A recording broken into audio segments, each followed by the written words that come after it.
हैं कि Tanjiro daemon slayer corps की यूनिफॉर्म पहन लेता है और उरोकोडाकी उसे उसके न्यू यूनिफॉर्म की खासियत बताता है और वो उसे एक स्पेशल टाइप का बॉक्स देता है जो कि काफी हल्की लकड़ी से बना होता है ताकि नेजुको सुबह के टाइम सेफ रहे। तब तानजीरो नेजुको को साथ लेकर वहाँ से निकल पड़ता है और चलते चलते वो नॉर्थ वेस्ट टाउन पहुँच जाता है जहाँ वो देखता है कि सभी लोग उसी राक्षस के बारे में बात कर रहे होते हैं क्योंकि आखिरी रात एक लड़का जिसका नाम काजुमी है उसकी फियांसे गायब हो जाती है। तब तानजीरो उस लड़के के पास जाता है और सारी बात पूछने लगता है। अब काजुमी तानजीरो को उस जगह पर लेकर जाता है जहाँ से उसकी मंगेतर गायब हुई थी और तानजीरो उस जगह की गंध लेने लगता है जिससे उसे उस राक्षस की गंध मिल जाती है। अब तानजीरो पूरे शहर में उस राक्षस को ढूंढने लगता है और तानजीरो उस लड़के को बताता है कि मैं उसी राक्षस को मारने आया हूँ। और हम देखते हैं ढूंढते ढूंढते अब रात हो जाती है और दूसरा लड़का तानजीरो को कहता है कि तुम्हें आराम कर लेना चाहिए, हम कल सुबह उसे ढूंढ लेंगे। तब तानजीरो कहता है राक्षस रात को निकलते हैं, सुबह को कोई फायदा नहीं होगा तो हमें रात को ही उसे ढूंढना पड़ेगा। यहाँ दूसरी तरफ हम एक लड़की को देखते हैं जो कि सोने के लिए जा रही होती है और उसके पीछे हमें एक परछाई देखने को मिलती है और जैसे ही उसकी आंख लगती है नीचे से दो हाथ आते हैं और उसे जमीन के अंदर ले जाते हैं और इस तरफ तानजीरो को उस राक्षस का एहसास होता है और वो उसे ढूंढने के लिए निकल जाता है। अब भागते भागते वो एक घर के पास पहुंचता है। तब काजुमी को पता लग जाता है कि तानजीरो डेमन स्लेयर का मेंबर है और यहाँ तानजीरो को एक लड़की और राक्षस की महक आती है और वह उनको ढूंढने लगता है और तभी तानजीरो को वह महक काफी तेज आने लगती है और जैसे ही वो जमीन पर अपनी तलवार मारता है तो उसे एक लड़की दिखाई देती है और वह उसे जमीन के अंदर से बाहर खींच लेता है और हम देखते हैं कि वो राक्षस जमीन से बाहर आ जाता है और तानजीरो को पता लगता है कि इस राक्षस के पास स्पेशल पावर्स हैं। और तब तानजीरो उस लड़की को काजुमी के हाथों में सौंप देता है और कहता है इसका ख्याल रखना, मैं तुम्हारी रक्षा करूंगा। तभी हम देखते हैं कि वह राक्षस तानजीरो पर हमला कर देता है। तब तानजीरो को पता लगता है कि ये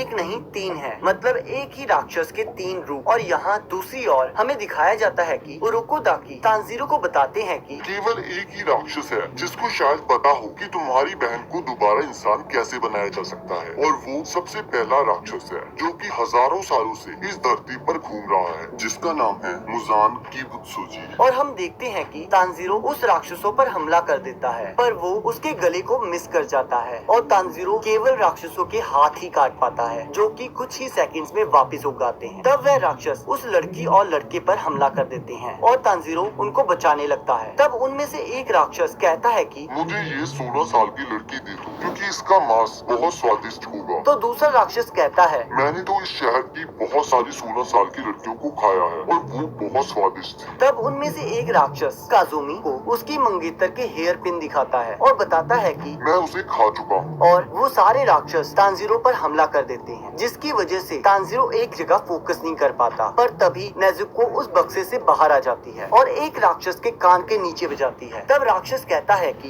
एक राक्षस और तलवारबाज इकट्ठे काम कैसे कर सकती हैं? और तब हमें दिखाया जाता है कि उरोकोडाकी तानजीरो को बताता है कि मैंने नेजुको को कहा है कि सारे राक्षस तुम्हारे दुश्मन हैं और अगर कोई राक्षस किसी इंसान पर हमला करे तो तुम्हें उसको खत्म करना होगा क्योंकि सभी इंसान तुम्हारी फैमिली है। और इसी के साथ एपिसोड खत्म हो जाता है। अब अगले एपिसोड का लिंक आपकी